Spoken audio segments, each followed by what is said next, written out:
ಪಾಪ ಆಗ್ತಾನೆ ಡಿಗ್ರಿ ಮುಗಿಸಿರ್ತಾರ್ರಿ, ಪಾಪ ಓದಕ್ ಟೈಮ್ ಬೇಕು, ಅಷ್ಟೊತ್ತಿಗೆ ಏಜ್ ಲಿಮಿಟ್ ಮುಗ್ದೋಗ್ಬಿಟ್ಟಿರುತ್ತೆ. ಜನರಲ್ ಮೆರಿಟ್ ಬಂದವ್ರಿಗೆ ಯಾರಿಗೂ ಸರ್ಕಾರಿ ಹುದ್ದೆ ಸಿಗೋ ಅವಕಾಶನೇ ಇಲ್ಲ ಅಂದಂಗಾಯ್ತು. ಮೇಡಮ್, ಇದು ಯಾವ ರೀತಿ ಎಫೆಕ್ಟ್ ಬೀರ್ತಾ ಇದೆ ಅಂತಂದ್ರೆ, ಅದರಲ್ಲಿ ಯಾರಾದ್ರೂ ಕೋರ್ಟಿಗೆ ಹೋದ್ರೆ ಸಾಕು, ಮತ್ತೆ 3-4 ವರ್ಷ ಅದೇ ಒಂದು ಇದರಲ್ಲಿ ಹೋಗುತ್ತೆ. ಎಷ್ಟೊಂದು ಸಮಸ್ಯೆ ಆಗ್ತಿದೆ. ನಾನು ಸರ್ಕಾರಕ್ಕೆ ಮನವಿ ಮಾಡ್ಕೋದು ಇಷ್ಟೇ, ನೀವೇನಾದ್ರೂ ಮಾಡಲಿಲ್ಲ ಅಂತಂದ್ರೆ ಮುಂದಿನ ಪರಿಣಾಮ ಏನಾದ್ರೂ ಬಹಳ ಗಂಭೀರವಾಗಿರುತ್ತೆ. ಪಕ್ಕದ ರಾಜ್ಯಗಳು ನೀವು ಸರ್ ಹೇಳಿದಂಗೆ ಟೋಪಿಯನ್ನು ಅನುಸರಿಸ್ಕೋದು, ಅವ್ರ ಮಾದರಿಗಳನ್ನ ಫಾಲೋ ಅಪ್ ಮಾಡೋದು ಇರುತ್ತೆ. ಮತ್ತು ಈಗ ನಮ್ಮ ಅಭ್ಯರ್ಥಿಗಳಿಗೆ ಯಾಕೆ ನೀವು ಜಸ್ಟಿಸನ್ನು ಕೊಡೋಂಗಿಲ್ಲ, ನ್ಯಾಯವನ್ನು ಒದಗಿಸಂಗಿಲ್ಲ?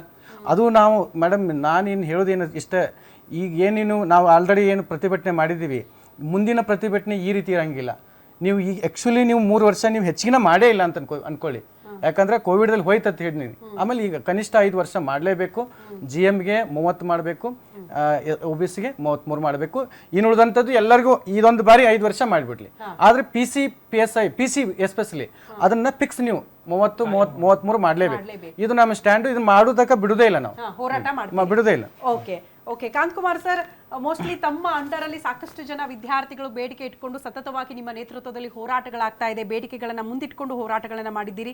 ನಿಮ್ಗೆ ಸ್ಯಾಟಿಸ್ಫೈ ಅಂತ ಅನಿಸ್ತಾ ಇದೆಯಾ, ಅಥವಾ ವಿದ್ಯಾರ್ಥಿಗಳ ಜೊತೆಗೆ ನಿಂತ್ಕೊಂಡು ಇನ್ನು ಹೋರಾಟವನ್ನ ಮುಂದುವರಿಸುವಂತಹ ನಿರ್ಧಾರದಲ್ಲಿದ್ದೀರಾ? ಮೇಡಮ್, ಖಂಡಿತ ಇದು ನಾನು ಸರ್ಕಾರಕ್ಕೆ ಮನವಿ ಮಾಡ್ಕೊಳೋದೇನಂತಂದ್ರೆ, ಸುಳ್ಳು ಆಶ್ವಾಸನೆ ಕೊಡಕ್ ಹೋಗ್ಬೇಡಿ ಮೇಡಮ್. ಯಾವ ವ್ಯಕ್ತಿಯೇ ಆಗಿರ್ಬೋದು. ಯಾಕೆಂದ್ರೆ ಆ ಸುಳ್ಳು ಆಶ್ವಾಸನೆ ನೀವು ಕೂಡ ಒಂದೊಂದು ಲೆಟ್ರಿಂದನು ಮತ್ತೆ ನೀವು ಹೇಳೋ ಮಾಧ್ಯಮದ ಮುಖಾಂತರ ಒಂದೊಂದು ಪದನೂ ತುಂಬಾ ಇಂಪಾರ್ಟೆಂಟ್ ಆಗುತ್ತೆ. ಒಂದೊಂದು ಪದನೂ ತುಂಬಾ ಇಂಪಾರ್ಟೆಂಟ್ ಆಗುತ್ತೆ. ಯಾಕೆಂದ್ರೆ ಮಾನ್ಯ ಮುಖ್ಯಮಂತ್ರಿ ಸಿದ್ದರಾಮಯ್ಯ ಸರ್ ಆಗಿರ್ಬೋದು, ಮಾನ್ಯ ಗೃಹ ಸಚಿವರಾದಂಥ ಪರಮೇಶ್ವರ್ ಸರ್ ಆಗಿರ್ಬೋದು, ಮಾಧ್ಯಮದ ಮುಖಾಂತರ ದಿನಕ್ಕೊಂದೊಂದು ಹೇಳಿಕೆ ಹೇಳ್ತಾರಲ್ಲ ಮೇಡಮ್, ಅದು ಅಕ್ಷಪ್ಯ. ನಿಜವಾಗ್ಲೂ ಅದೊಂಥರ ಅಪರಾಧ. ಅದಕ್ಕೇನಾದ್ರೂ ಒಂದು ಕಾನೂನು ತರಬೇಕು ಮೇಡಮ್. ಯಾಕೆಂದ್ರೆ ಹೈಕೋರ್ಟಿಂದ ನಾನು ನೋಡಿ ಮೇಡಮ್, ನನ್ನ ಹತ್ರ ಡಾಕ್ಯುಮೆಂಟ್ಸ್ ಇಟ್ಕೊಂಡು ಮಾತಾಡ್ತೀನಿ ಮೇಡಮ್. ನಾನು ಲಾಸ್ಟು ನಿಮಗೆ ಇಲ್ಲಿ ಕೊಡ್ತೀನಿ ನೋಡಿ ಮೇಡಮ್. 10/9/2024 ಒಂದು ಆದೇಶ ಬರುತ್ತೆ ಮೇಡಮ್. DPR ಇಂದ ಕ್ಯಾಬಿನೆಟ್ ಅಲ್ಲಿ ಅಪ್ರೂವಲ್ ಆಗುತ್ತೆ. 3 ವರ್ಷ ವಯೋಮಿತಿ 1 ಟೈಮ್ ಅಂತ ಹೇಳಿ ಲಾಸ್ಟ್ ಇಯರ್ ಆಗಿರೋದು 10/9/2024 ಕಾಣಿಸ್ತಾ ಇದೆ ಮೇಡಮ್. ಅದು ಕರೆಕ್ಟ್ ಮೇಡಮ್. ಅವಾಗ್ಲಿಂದ ನೆಕ್ಸ್ಟ್ 28/10/2024 ಒಳ ಮೀಸಲಾತಿ ಅಂದ್ಬಿಟ್ಟು ಯಾವುದೇ ನೇಮಕಾತಿ ಮಾಡಬಾರ್ದು ಅಂತ ಇಲ್ಲಿವರೆಗೂ ಯಾವುದೋ ಒಂದು ನೋಟಿಫಿಕೇಶನ್ ಮಾಡಿಲ್ಲ ಮೇಡಮ್. ಒಂದು ಎಕ್ಸಾಮ್ ಆಗಿಲ್ಲ ಅಲ್ಲಿಂದ ಇಲ್ಲಿವರೆಗೂ ಮೇಡಮ್. ಇವಾಗ ಇಷ್ಟು ದಿನ ಏನು 1.5 year ಆಯ್ತಾ ಮೇಡಮ್ ಅಲ್ಲಿಂದ ಲಾಸ್ಟ್ ಆ ಡೇಟ್ ಇಂದ.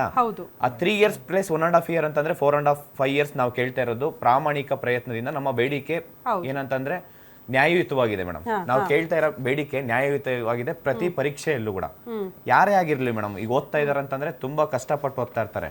ಮಾನ್ಯ ಮುಖ್ಯಮಂತ್ರಿ ಸಿದ್ದರಾಮಯ್ಯ ಸರ್ ಲೆಟರ್ ಹಾಕಿದ್ರು ಮೇಡಮ್, PC ಪೊಲೀಸ್ ಕಾನ್ಸ್ಟೇಬಲ್ದು ಮೇಡಮ್. ಒಂದು ನಾನು ಹೇಳ್ತೀನಿ ಕೇಳಿ, PSI ನೋಟಿಫಿಕೇಶನ್ ಆಗಿ 5 ವರ್ಷ ಆಯ್ತು, 2020 ಆಗಿರೋದು.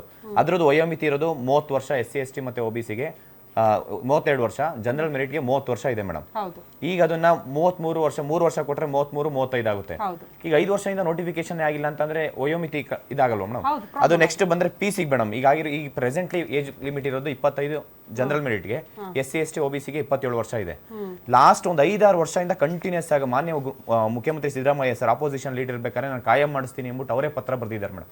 ಆ ಪತ್ರ ನಿಮಗೆ ತಲುಪಿಸ್ತೀನಿ ಮೇಡಮ್. ಈಗ 33 ವರ್ಷ SC ST OBCಗೆ, ಜನರಲ್ ಮೆರಿಟ್ಗೆ 30 ವರ್ಷ ಮಾಡ್ತೀನಿ ಅಂತ ಅವರೇ ಲೆಟರ್ ಕೊಟ್ಟಾದ್ಮೇಲೆ ರೀಸೆಂಟ್ ಆಗಿ ಮೈಸೂರಲ್ಲಿ ಸೆಪ್ಟೆಂಬರ್ 20ನೇ ತಾರೀಕು 2024 ಅವರೇ ಟ್ವೀಟ್ ಮುಖಾಂತರ 27 ಇರೋದು 33ಕ್ಕೆ ನಾನೇ ವಯೋಮಿತಿ ಜಾಸ್ತಿ ಮಾಡ್ತೀನಿ ಅಂತ ಹೇಳಿದ್ದಾರೆ ಮೇಡಮ್. ಆ ಟ್ವೀಟ್ ಮುಖಾಂತರ ಮಾಡಿದಾಗ, ಈಗ ಎಷ್ಟೋ ಟ್ವೀಟ್ ಮುಖಾಂತರ ಮಾಡಿದಾಗ ಅದನ್ನ ಚರ್ಚೆ ತಗೊಂಡು ಅದನ್ನು ಕಾಯಂ ಮಾಡ್ತಾರೆ ಮೇಡಮ್. ಈಗ ಮಾನ್ಯ ಗೃಹ ಸಚಿವರ ಹತ್ರ ಹೋದ್ರೆ ನೀವು ಅವ್ರ ಹತ್ರನೇ ಮಾಡಿಸ್ಕೊಳ್ಳಿ, ಯಾರು ಹೇಳಿದ್ರೆ ಅವ್ರ ಹತ್ರನೇ ಮಾಡಿಸ್ಕೊಳ್ಳಿ ಅಂತ ಹೇಳ್ತಾರೆ. ನಾನು ಇನ್ನೊಂದು ಹೇಳ್ತೀನಿ ಮೇಡಮ್, KSRP RSIಗೆ ಏಜ್ ಲಿಮಿಟ್ ಬಂದು 28-30 ವರ್ಷ ಇದೆ ಮೇಡಮ್. ಅದು 3 ವರ್ಷ ಅಂತಂದ್ರೆ 30, 31 ಮತ್ತೆ 33 ಆಗುತ್ತೆ. 28 ವರ್ಷ ಅಂತಂದ್ರೆ ಲಾಸ್ಟ್ 2019 ನೋಟಿಫಿಕೇಶನ್ ಆಗಿರೋದು ಮೇಡಮ್. 71 ಪೋಸ್ಟ್ಗೆ KSISF ಈಗಿರೋದು ಏಜ್ ಲಿಮಿಟ್ 28-30 ವರ್ಷ ಇದೆ ಮೇಡಮ್. 3 ವರ್ಷ ಅಂತಂದ್ರೆ ಇದು 2019 43 ಪೋಸ್ಟ್ ಕಾಲ ಮಾಡಿರೋದು 2019 ಮೇಡಮ್ ನೋಟಿಫಿಕೇಶನ್ಸ್ ಆಗಿರೋದು. ಇವ್ರು ಪ್ರತಿ ವರ್ಷ ನೋಟಿಫಿಕೇಶನ್ ಇನ್ನೊಂದಿದೆ ಮೇಡಮ್. KSRP CRDR ಅಲ್ಲಿ 2019 ನೋಟಿಫಿಕೇಶನ್ ಆಗಿರೋದು 71 ಪೋಸ್ಟ್, 28 ಮತ್ತೆ 30 ವರ್ಷ. ಇದಕ್ಕೆಲ್ಲ 28-30 ವರ್ಷ ಇದೆ ಮೇಡಮ್. SC ST OBCಗೆ 30 ವರ್ಷ, ಜನರಲ್ ಮೆರಿಟ್ಗೆ 28 ವರ್ಷ ಇದೆ ಮೇಡಮ್. ಈಗ ಲಾಸ್ಟ್ 2019 ನೋಟಿಫಿಕೇಶನ್ ಪ್ರತಿ ವರ್ಷ ಇವ್ರು ನೋಟಿಫಿಕೇಶನ್ ಮಾಡಿದ್ರೆ ಯಾರಾದ್ರೂ ವಯೋಮಿತಿ ಕೇಳ್ತಾ ಇದ್ರ ಮೇಡಮ್? ಕೇಳ್ತಾ ಇರ್ಲಿಲ್ಲ. ಸರ್ಕಾರದ ತಪ್ಪದು ಮೇಡಮ್. ಇದು ಇನ್ನೊಂದು ಹೇಳ್ತೀನಿ ಮೇಡಮ್. ಇವಾಗ ಲಾಸ್ಟ್ ನಾವು 25 ಹೋರಾಟ ಮಾಡಿದ್ವಿ ಮೇಡಮ್.